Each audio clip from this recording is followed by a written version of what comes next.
जय माँ लक्ष्मी दोस्तों, एक बार आपका फिर से स्वागत है हमारे YouTube चैनल दिव्य भक्ति में। तो कहानी को शुरू करते हैं दोस्तों। क्या आप जानते हैं, कुछ घर ऐसे होते हैं जहां माँ लक्ष्मी कभी प्रवेश नहीं करती। हाँ, कुछ छोटी छोटी गलतियां ऐसी होती हैं जो लक्ष्मी जी को घर से दूर कर देती हैं, और जब वह घर छोड़ देती हैं तो वहाँ बसता है दुख, दर्द और दरिद्रता का साया।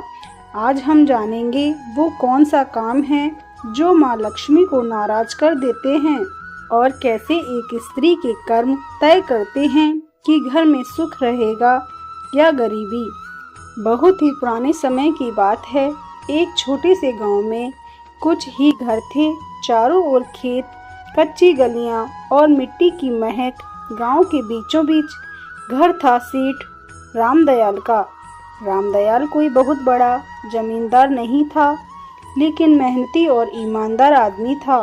गांव में सब उसे इज्जत से सेठ जी कहते थे। उसका अनाज का छोटा सा व्यापार था जो धीरे धीरे चल निकला था। सुबह सूरज निकलते ही वह काम पर निकल पड़ता और शाम को थक कर जब घर लौटता तो उसकी पत्नी सुशीला बाई उसे दरवाजे पर मुस्कान के साथ स्वागत करती। सुशीला बाई बहुत ही शांत और संयमी स्त्री थी। चेहरे पर हमेशा सादगी झलकती थी। माथे पर छोटी सी बिंदी, साड़ी का पल्ला सिर पर। वो मानती थी कि घर की असली शोभा उसके सोने चांदी से नहीं, बल्कि साफ सफाई और सच्चे मन से होती है। हर सुबह सूरज निकलने से पहले वो उठकर आंगन को झाड़ती, तुलसी पर जल चढ़ाती, और यही उनकी दिनचर्या थी। सादगी में भक्ति, भक्ति में अनुशासन। गांव की औरतें अक्सर कहती, सेठानी जी के घर में तो माँ लक्ष्मी खुद रहती हैं। रामदयाल सुशीला बाई का एक ही बेटा था, अर्जुन। अभी बस 20 साल का नौजवान था, लेकिन संस्कारों में पला बड़ा। अर्जुन दिन भर पिता के काम में हाथ बटाता और रात को माँ के पास बैठकर उनकी बातें सुनता। वह माँ से कहता, अम्मा, जब आप तुलसी के पास दिया जलाती हैं ना, तो लगता है घर में सचमुच देवी उतर आई हैं। सुशीला बाई मुस्कुरा देती और कहती, बेटा, देवी तो हर घर में रहती है जहाँ साफ सफाई और श्रद्धा होती है। बस उन्हें मानने वाला दिल चाहिए। समय बीतता गया। घर में सब ठीक चल रहा था, लेकिन किस्मत के खेल अजीब होते हैं। एक दिन सुशीला बाई को हल्का सा बुखार आया। उन्होंने सोचा 2 दिन में उतर जाएगा, लेकिन वह बुखार दिन ब दिन बढ़ता गया। पहले थकान, फिर कमजोरी, और धीरे धीरे हालत ऐसी कि वह रसोई तक नहीं जा पाई। रामदयाल ने गांव के वैद्य को बुलाया। वैद्य जी ने नाड़ी देखी, कुछ जड़ी बूटियां दी, लेकिन असर नहीं हुआ। दिन पर दिन सुशीला बाई की तबीयत बिगड़ती चली गई। घर का माहौल, जो पहले हंसी और पूजा की ध्वनि से भरा रहता था, अब सन्नाटे से घिरने लगा। रामदयाल अक्सर रात को आंगन में बैठकर सोचता, क्यों अचानक यह सब हो गया? कहीं मेरी कमाई में कोई गलती तो नहीं, या हमने किसी का मन दुखाया हो? वो ऊपर आसमान की तरफ देखता और मन ही मन माँ लक्ष्मी से कहता, माँ, जो भी भूल हुई हो क्षमा करना। लेकिन जवाब में बस हवा की धीमी सरसराहट सुनाई देती। अर्जुन हर पल माँ के पास रहता, उनके लिए काढ़ा बनाता, सिर दबाता, और धीरे धीरे यह समझने लगा कि घर की नींव माँ ही होती है। सुशीला बाई के बीमार पड़ते ही घर का सारा क्रम बदल गया था। जो रसोई हमेशा चमकती थी, अब वैसी नहीं रही। सफाई में ढिलाई आने लगी। पूजा भी कभी होती, कभी नहीं होती। धीरे धीरे वह पवित्रता जो घर की पहचान थी, जैसे फीकी पड़ गई। एक रात जब सेठ अपनी पत्नी के सिरहाने बैठा था, उसने कहा, सुशीला, मैं सोच रहा हूँ अब अर्जुन की शादी कर दूँ। सुशीला बाई ने धीरे से आंखें खोली। इतनी जल्दी? अभी तो वह बच्चा है। रामदयाल ने कहा, अब वह बच्चा नहीं रहा, घर को संभालने वाला समय आ गया है, और मैं चाहता हूँ कि जब तक तुम हो, नई बहू को अपने हाथों से देख लो। यह कहते कहते उसकी आवाज भारी हो गई। सुशीला बाई ने कुछ पल सोचा, फिर बोली, अगर तुम्हें लगता है कि यह सही है तो कर दो उसकी शादी। अगले ही दिन उसने तय कर लिया कि वह अपने बेटे के लिए एक ऐसी सचित्र और संस्कारी लड़की ढूंढेगा जो घर को फिर से वैसा ही सजा दे जैसे उसकी पत्नी ने सजाया था। गांव में खबर फैल गई कि सेठ रामदयाल अपने बेटे अर्जुन के लिए बहू ढूंढ रहे हैं। चौपालों पर बैठे बुजुर्गों और या कुएं पर बातें करती औरतें, सबके बीच यही बात घूम रही थी कि कोई कहता सेठ जी को बड़ी खानदान की बहू चाहिए तो कोई जवाब देता नहीं, वह तो सादगी और संस्कारों वाले घर की लड़की ही पसंद करेंगे। धीरे धीरे यह बात पूरे इलाके में फैल गई। हर कोई जानता था कि सेठ रामदयाल अपने बेटे की गृहस्थी बसाने की तैयारी कर रहे हैं। रिश्तों की चर्चा शुरू हुई तो आसपास के गांवों से लोग सुझाव देने आने लगे। हर कोई अपने घर की बेटी की तारीफ करता। सेठ सबकी बातें सुनता, लेकिन हर बार उसके मन में एक ही बात घूमती, सौंदर्य या अमीरी से घर नहीं चलता, घर तो संस्कारों और संयम से बनता है। उसी दौरान उसका पुराना परिचित गोविंद जी मिलने आया। उसने कहा, सेठ जी, मेरे रिश्तेदार के घर में एक लड़की है, उसका नाम राधा है, सीधी सादी, घर संभालने वाली और बड़ों का आदर करने वाली। मुझे लगता है वह आपके घर के लायक है। सेठ ने कहा, अच्छा, मैं जाकर देख आता हूँ। अगले दिन सुबह वो अकेले ही निकल पड़ा। पहले के जमाने में पिता ही जाकर लड़की देखा करते थे। दोपहर तक सेठ उस गांव पहुंचा जहां राधा का घर था। घर सादा था, आंगन साफ और वातावरण में सादगी थी। राधा के पिता ने आदर से स्वागत किया। बातचीत के दौरान राधा पानी लेकर आई, सिर झुकाए, शांत और संस्कारी। सेठ ने मन ही मन कहा, यही वह लड़की है जिसमें घर बसाने की समझ है। उसी दिन सेठ ने वहीं पर रिश्ता पक्का कर दिया और कहा, अब बस शुभ दिन निकालिए, मैं अपनी बहू जल्द ही घर लाऊंगा। घर लौटकर उसने सुशीला बाई से कहा, मैंने लड़की देख ली, नाम राधा है, स्वभाव बहुत अच्छा है, सूरत में सादगी है, आंखों में आदर झलकता है। सुशीला बाई ने शांत स्वर में कहा, अगर आपको लड़की ठीक लगी है तो वही सही है, लड़की वही अच्छी जो घर को अपनाए। सेठ ने सिर हिलाया, मन को सुकून मिला। लगता है अब घर फिर से बस जाएगा। कुछ ही दिनों में रिश्ता तय हो गया। शुभ मुहूर्त निकला और दोनों घरों में खुशी की लहर दौड़ गई। समय बीता और शादी का दिन आ गया। सादगी से मगर पूरे रीति रिवाजों के साथ विवाह हुआ। राधा अब सेठ रामदयाल के घर की बहू बन चुकी थी। शादी को कुछ हफ्ते बीते थे। घर में नई रौनक थी, सब कुछ जैसे फिर से जीवंत हो उठा हो। राधा सुबह जल्दी उठती, आंगन में जल छिड़कती, तुलसी को प्रणाम करती और रसोई में मां अन्नपूर्णा का भोग तैयार करती। सुशीला बाई के चेहरे पर सुकून था। उन्हें लगता था जैसे घर में मां लक्ष्मी खुद आकर बस गई हों। लेकिन जैसे जैसे दिन बीते राधा की आदतें बदलने लगी। वह अब सुबह देर तक सोने लगी और कुछ ही दिनों में आंगन की सफाई का समय बदल गया। पहले सूर्योदय से पहले झाड़ू की आवाज आती थी, अब सूरज ऊंचा चढ़ आता था, तब भी आंगन में बिखरे पत्ते वैसे ही पड़े रहते। एक सुबह सुशीला बाई तुलसी पर जल चढ़ाने निकली तो देखा कि झाड़ू कोने में पड़ी है और राधा अभी तक नहीं उठी।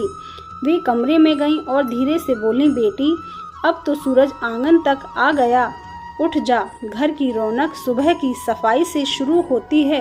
राधा ने नींद से आंखें खोली और बोली, माँ जी, आज बहुत नींद आ रही थी, बस थोड़ा और सोने दीजिए। सुशीला बाई ने कहा, बेटी, देर तक सोने से मन में सुस्ती आती है और जब मन सुस्त हो जाए तो लक्ष्मी जी भी घर का रास्ता भूल जाती हैं। सुबह की हवा और सूरज की किरणें घर की बरकत होती हैं, इन्हें यूं मत खो। राधा ने हल्की मुस्कान दी, माँ जी, मैं कल से ध्यान रखूंगी। लेकिन अगले दिन वही हुआ। सूरज निकला, आंगन में सन्नाटा रहा और तुलसी की मिट्टी सूखी पड़ी थी। कुछ दिनों बाद एक और बात हुई। राधा झाड़ू लगा रही थी, तभी झाड़ू गलती से उसके पैर में लग गई। सुशीला बाई ने देखते ही आवाज लगाई, राधा बेटी, झाड़ू को पैर मत लगाना, यह माँ लक्ष्मी का प्रतीक होती है। राधा ने हंसते हुए कहा, अरे माँ जी, यह तो बस झाड़ू है, गलती से लग गया, अब इसमें क्या अपशगुन। सुशीला बाई ने झाड़ू उठाकर दीवार के पास रखते हुए बोला, बेटी यही तो गलती है, जब इंसान छोटी बातों को हल्के में लेता है तब बड़ी बरकतें उससे रूठ जाती हैं। झाड़ू सिर्फ सफाई का औजार नहीं, यह लक्ष्मी जी का आशीर्वाद है जो गंदगी दूर करती हैं। राधा ने हल्के स्वर में कहा, माँ जी आप भी ना हर चीज को पूजा बना देती हैं। सुशीला बाई मुस्कुराई मगर आंखों में चिंता उतर आई। धीरे धीरे राधा का ध्यान घर की साफ सफाई और रसोई से हटने लगा। एक रात वह खाना बनाकर थक गई और झूठे बर्तन चूल्हे के पास ही छोड़कर सोने चली गई। आधी रात को जब सुशीला बाई पानी पीने उठी तो देखा कि रसोई में झूठे बर्तनों का ढेर लगा है। सुबह उन्होंने राधा से कहा, बेटी रसोई माँ अन्नपूर्णा का घर है, वहाँ गंदगी छोड़ना ठीक नहीं। रात की गंदगी से नकारात्मकता पनपती है। राधा ने कहा, माँ जी आप तो बस चिंता करती हैं, मैं साफ कर दूंगी ना। अभी सुशीला बाई ने गहरी सांस लेकर कहा, बेटी जो काम शाम का हो उसे सुबह तक टालना बरकत को टालना है। साफ रसोई से ही सुख का आरंभ होता है। राधा ने कुछ नहीं कहा पर उसके चेहरे पर थकान बिल्कुल साफ झलक रही थी। शाम का समय था, सूरज ढल चुका था और घर में दिया जलाने का वक्त था। तभी राधा ने झाड़ू उठाई और आंगन झाड़ने लगी। सुशीला बाई ने तुरंत आवाज लगाई, राधा शाम को झाड़ू नहीं लगाते बेटा, इस वक्त माँ लक्ष्मी घर में प्रवेश करती हैं। राधा ने बिना रुके कहा, माँ जी जब दिन में वक्त नहीं मिलता तो शाम को ही सफाई करनी पड़ती है, इससे क्या फर्क पड़ता है। सुशीला बाई दरवाजे पर खड़ी होकर बोली, फर्क पड़ता है बेटी, शाम को झाड़ू लगाने से लक्ष्मी जी का आशीर्वाद बाहर निकल जाता है। बरकत सिर्फ कमाई से नहीं आती, आदतों से आती है। राधा ने झाड़ू एक ओर रख दी और बोली, माँ जी मैं आपकी इज्जत करती हूँ पर अब जमाना बदल गया है, लोग यह सब बातें नहीं मानते। सुशीला बाई ने शांत स्वर में कहा, बेटी जमाना बदल सकता है लेकिन घर की नींव नहीं, जो परंपरा से जुड़ा रहे वही स्थिर रहता है। कुछ दिन बाद एक और घटना हुई। राधा ने खाना खत्म होने के बाद झूठे बर्तन चूल्हे के ऊपर रख दिए। जब सुशीला बाई ने देखा तो बोली, बेटी चूल्हा माँ अन्नपूर्णा का आसन है, वहाँ झूठे बर्तन नहीं रखे जाते। राधा ने बिना ऊपर देखे कहा, माँ जी मैंने बस जगह की कमी से रख दिए थे, बाद में धो लूंगी। सुशीला बाई ने कहा, रसोई में पवित्रता सबसे जरूरी है, अगर चूल्हे पर गंदगी हो तो लक्ष्मी जी की कृपा भी घट जाएगी। राधा ने मुस्कुराते हुए कहा, माँ जी हर चीज में देवी ढूंढना बंद कीजिए, खाना तो मैंने बना ही दिया ना, अब थोड़ी देर में साफ हो जाएगा। सुशीला बाई ने कोई जवाब नहीं दिया। उनके चेहरे पर निराशा थी मगर मन में अब भी उम्मीद थी कि शायद एक दिन राधा इन बातों का अर्थ समझ लेगी। धीरे धीरे घर का माहौल बदलने लगा। पहले जहां सुबह पूजा की घंटी बजती थी अब सन्नाटा रहता था। तुलसी के पास मिट्टी सूख गई थी, दीपक बुझा रहता था। सुशीला बाई अब भी घर सुबह तुलसी के सामने खड़ी होकर कहती, हे माँ इस घर पर अपनी कृपा बनाए रखना, मेरी बहू को सही समझ देना। लेकिन जैसे घर की रोशनी धीरे धीरे कम होती जा रही थी, सेठ रामदयाल अब चिंतित रहने लगा था। उसे लगता घर में कोई अदृश्य भारीपन फैल गया है। एक दिन उसने सुशीला बाई से कहा, लगता है माँ लक्ष्मी रूठ गईं। सुशीला बाई ने चुपचाप सिर झुका लिया। उन्हें पता था यह सब राधा की लापरवाह आदतों का नतीजा है, पर वह अभी भी उसे डांटना नहीं चाहती थी। उनका विश्वास था कि प्यार से समझाने पर राधा बदल जाएगी। समय बीतता गया और घर की रौनक धीरे धीरे जैसे मिट्टी में मिलने लगी। पहले जहां सुबह तुलसी के पास दिया जलता था, अब वहां धूल जमने लगी थी। राधा अब ज्यादातर उदास या व्यस्त रहती। साफ सफाई, आधी अधूरी पूजा कभी कभी, और घर में अब वह अपनापन नहीं था जो पहले हर कोने में झलकता था। सेठ रामदयाल ने सबसे पहले बदलाव अपने व्यापार में महसूस किया। पहले जो सौदे फायदेमंद रहते अब घाटे में जाने लगे। गोदाम में अनाज में कीड़े लग गए, कुछ सौदे अटक गए और पुराने ग्राहक धीरे धीरे दूर होने लगे। सेठ कई रातें जागकर हिसाब किताब देखता मगर समझ नहीं पाता कि गलती कहाँ हो रही है। एक शाम उसने सुशीला बाई से कहा, सुशीला, अजीब बात है, अब काम में मन नहीं लगता, जैसे बरकत कहीं गुम हो गई हो। सुशीला बाई ने धीरे स्वर में कहा, बरकत तब गुम होती है जब घर की पवित्रता कम होने लगे। माँ लक्ष्मी वहाँ नहीं टिकती जहाँ गंदगी और लापरवाही घर कर जाए। सेठ ने गहरी सांस ली। तू कहना चाहती है कि वो आगे नहीं बोला, लेकिन दोनों की नजरें एक ही दिशा में उठी, राधा की ओर। राधा भी यह सब देखती थी, पर उसे लगता कि यह बस समय की मार है। एक दिन जब सेठ गुस्से में बोला, हर काम उल्टा क्यों हो रहा है, तो राधा ने कहा, पिताजी, यह सब अंधविश्वास है, व्यापार में उतार चढ़ाव तो होते रहते हैं। सेठ ने आंखें तरेरी, तू नहीं समझेगी बहू, जब घर की औरतें रीति रिवाज भूल जाती हैं तब घर की बरकत खुद रास्ता भूल जाती है। उस दिन के बाद से माहौल और भारी हो गया। घर में छोटी मोटी चीजें टूटने लगीं। राधा ने ध्यान देना बंद कर दिया था। झाड़ू वहीं कोने में पड़ी रहती। रसोई में बर्तन कभी साफ नहीं रहते। सुशीला बाई अब ज्यादातर चुप रहने लगी थी। वो हर शाम तुलसी के पास बैठकर मन ही मन कहती, हे माँ, अब कुछ तू ही कर। एक रात तेज हवा चली और आंगन में रखा दीपक बुझ गया। उसी पल गोदाम से खबर आई, सेठ जी, आग लग गई। सेठ दौड़ा, पर बहुत देर हो चुकी थी। गोदाम का आधा अनाज जल चुका था। गांव वाले कहते, ऐसा तो पहले कभी नहीं हुआ था। रामदयाल वहीं बैठ गया, माथे पर हाथ रखकर बोला, लगता है माँ लक्ष्मी ने सच में मुंह मोड़ लिया है। घर लौटते समय उसकी आंखों में आंसू थे। उस रात घर में कोई नहीं बोला। सेठ के दिल में पहली बार यह एहसास बैठ गया था, अब अगर कुछ नहीं बदला तो इस घर की खुशियां कभी वापस नहीं आएंगी। सेठ की मेहनत, नाम और इज्जत सब एक साथ डूब गए। घर का माहौल भी अब बदल चुका था। पहले जहां हर सुबह पूजा की घंटी और तुलसी की खुशबू होती, अब वहां सन्नाटा था। सेठ रामदयाल दिन रात चिंताओं में डूबा रहता। रात को अक्सर बरामदे में बैठकर बुदबुदाता, माँ लक्ष्मी कहाँ चली गईं। एक शाम सेठ घर लौटा, चेहरा गुस्से से लाल था। वह आंगन में बैठ गया और एकदम बोला, अब और नहीं सह सकता। यह सब सुशीला बाई देखकर चौंक गईं। क्या हुआ जी? सेठ ने जोर से कहा। क्या बताऊं, सब खत्म हो गया। मेहनत, इज्जत, कारोबार सब जलकर राख हो गया है। और मैं जानता हूँ यह सब किसकी वजह से हुआ है। उसकी नज़र राधा पर टिक गई, जो पास में ही खड़ी थी। राधा सक पका गई, धीमे स्वर में बोली, पिताजी, मुझसे क्या गलती हुई है? मैं तो हर दिन अपने काम करती हूँ। सेठ का स्वर भारी और कांपता हुआ था। तूने घर का रूप बदल दिया बहू। ना सफाई, ना श्रद्धा, ना सुबह का दीपक। जब औरत घर की मर्यादा भूल जाए तो लक्ष्मी जी भी उसका साथ छोड़ देती हैं।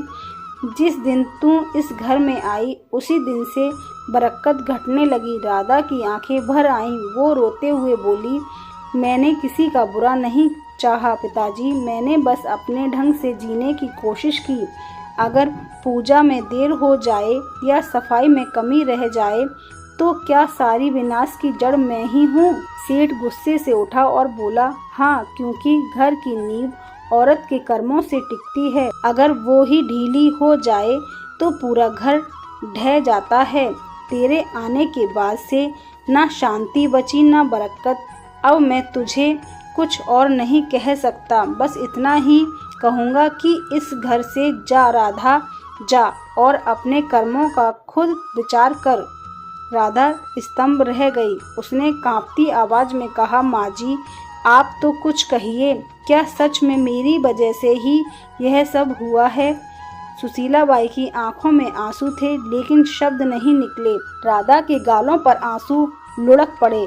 सेठ ने कड़क स्वर में कहा, अब इस दहलीज को पार मत करना जब तक मन और घर दोनों पवित्र ना हो जाएं। राधा ने बिना कुछ बोले सिर झुकाया। उसने धीरे से दहलीज पार की, वही दहलीज जहाँ से कुछ महीने पहले उसने पहली बार कदम रखा था। और राधा बिना कुछ कहे, बिना किसी सामान के आंसुओं से भीगी साड़ी में घर से निकल गई। कदम भारी थे लेकिन मन में एक संकल्प जल रहा था। अब वह माँ लक्ष्मी से क्षमा मांगेगी, चाहे इसके लिए उसे खुद को मिटाना ही क्यों ना पड़े। रात ठंडी थी, रास्ता सुनसान। गांव से बाहर निकलते ही घना जंगल शुरू हो गया। पेड़ों की छांव में चांद की किरणें भी मुश्किल से पहुंचती थीं। वह एक पुराने बरगद के पेड़ के नीचे बैठ गई। आंसू रुक नहीं रहे थे, मगर भीतर एक अजीब सी दृढ़ता थी। उसने हाथ जोड़कर कहा, माँ, जब तक आप दर्शन नहीं देंगी मैं ना अन्न ग्रहण करूंगी ना जल। रात बीती, दिन निकला। भूख ने शरीर तोड़ दिया, पर उसका मन और मजबूत हो गया। तीसरे दिन जब सूरज ढलने आया तो चारों ओर अचानक हल्की रोशनी फैलने लगी। राधा ने आंखें खोली। सामने सुनहरी आभा थी और उस आभा से निकला एक दिव्य स्वर था। राधा वह कांपते हुए बोली, माँ लक्ष्मी, क्या सच में आप मेरे सामने हैं? माँ लक्ष्मी मुस्कुराई। उनका चेहरा प्रकाश से भरा था। हाँ बेटी, मैं आई हूँ। तेरा आहन सच्चा था। तेरी पश्चाताप ने मुझे यहाँ खींच लाया। पर बता, तुम दुखी क्यों है? राधा जमीन पर झुक गई। आंसुओं से भरे स्वर में बोली, माँ, मुझसे बहुत गलती हुई है। मैंने आपकी परंपराओं से अनदेखा किया है, सासू जी की बातों को पुरानी मान्यताएं समझा और अब मेरे कारण सब नष्ट हो गया है। कृपा कर बताइए माँ, आखिर मैंने कौन कौन सी भूल की है? माँ लक्ष्मी का स्वर मधुर था लेकिन गंभीर। बेटी सुन, जब कोई स्त्री इन गलतियों को करती है तब मैं स्वयं उस घर से दूर चली जाती हूँ। फिर उन्होंने अपनी उजली हथेली उठाई और एक एक करके बताया। पहली गलती, उन्होंने कहा, जब कोई स्त्री झाड़ू को पैर से लगाती है तो वह माँ लक्ष्मी का अपमान करती है, क्योंकि झाड़ू ही स्वच्छता और समृद्धि का प्रतीक है। दूसरी गलती, जब झूठे बर्तन चूल्हे पर रखे जाते हैं तो अन्न की देवी माँ अन्नपूर्णा नाराज होती हैं। जहाँ अपवित्रता रहती है वहाँ मैं प्रवेश नहीं करती। तीसरी गलती, जब दहलीज पर बैठे भोजन किया जाता है तो वह स्थान जो स्वागत और आशीर्वाद का होता है अशुद्ध हो जाता है। मैं दहलीज से लौट जाती हूँ। चौथी गलती, जब शाम के समय झाड़ू लगाया जाता है तो वह मेरे आगमन के समय मुझको ही घर से बाहर निकाल देता है। पांचवी गलती, जब स्त्रियां देर तक सोती हैं और सूरज निकलने के बाद भी घर बंद रहता है तो आलस्य के कारण घर की ऊर्जा नष्ट होती है। मैं ऐसे घरों में नहीं ठहरती। छठी गलती, जब आंगन की सफाई नहीं होती तो वहाँ नकारात्मकता फैलती है और मैं वहीं से लौट जाती हूँ जहाँ गंदगी देखती हूँ। सातवीं गलती, जब झूठे बर्तन रात भर रसोई में पड़े रहते हैं तो वह अंधकार को बुलाते हैं और मैं ऐसे घरों से विदा ले लेती हूँ। आठवीं गलती, जब किसी के सामने दरवाजे को पैर या थोक से ठोका जाता है तो वह घर की मर्यादा को चोट पहुँचाता है। मैं वहाँ टिक नहीं सकती जहाँ आदर ना हो। नवीं गलती, जब घर में झगड़ा और कटुता रहती है तो मेरा स्वरूप जो शांति है वहाँ टिक नहीं सकता।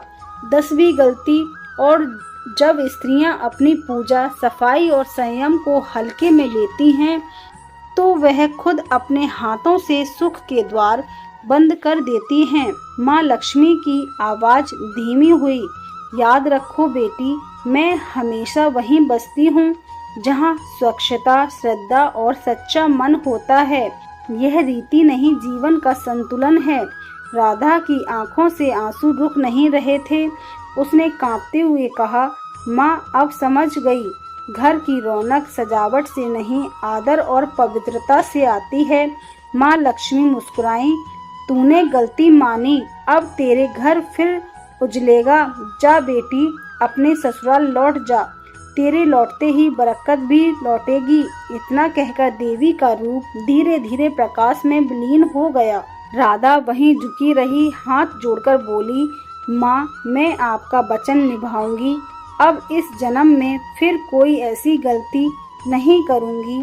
फिर उसने सिर उठाया, आंसुओं में मुस्कान थी और कदम गांव की ओर बढ़ा दिए। जैसे ही उसने दहलीज पार की, सुशीला बाई दौड़कर आई और आंसुओं के साथ बोली, राधा, तू लौट आई। राधा ने कहा, माँ जी, मैंने अब समझ लिया है। माँ लक्ष्मी घर में तभी बसती हैं जब सफाई, पूजा और श्रद्धा साथ हो। उसी दिन से घर में फिर से रौनक लौट आई। व्यापार संभल गया और पूरे गांव में चर्चा होने लगी। सेठ जी के घर में माँ लक्ष्मी फिर से बस गईं। दोस्तों, याद रखिए, जो स्त्री घर में गंदगी रखती है, देर तक सोती है, रसोई में झूठे बर्तन छोड़ती है, शाम को झाड़ू लगाती है, दहलीज पर बैठती है या सफाई को हल्के में लेती है, उस घर में कभी माँ लक्ष्मी प्रवेश नहीं करती। ऐसे घरों में सुख नहीं टिकता, बल्कि दरिद्रता और दुख का वास बन जाता है। माँ लक्ष्मी उन्हीं घरों में निवास करती है जहाँ स्वच्छता, सच्चाई और श्रद्धा हो। तो बहनों और भाइयों, अगर आप चाहते हैं कि आपके घर में माँ लक्ष्मी की कृपा सदा बनी रहे, तो इन 10 गलतियों को आज से ही छोड़ दीजिए और अपने घर को पवित्र रखिए। अगर आपको माँ लक्ष्मी और राधा की यह कहानी अच्छी लगी हो तो इस वीडियो को लाइक करें, अपने सभी दोस्तों और परिवार वालों के साथ शेयर करें और ऐसे ही आध्यात्मिक और प्रेरणादायक कथाएं सुनने के लिए हमारे चैनल को सब्सक्राइब करना बिल्कुल मत भूलिए और कमेंट में सब लोग जरूर लिखें, जय माँ लक्ष्मी।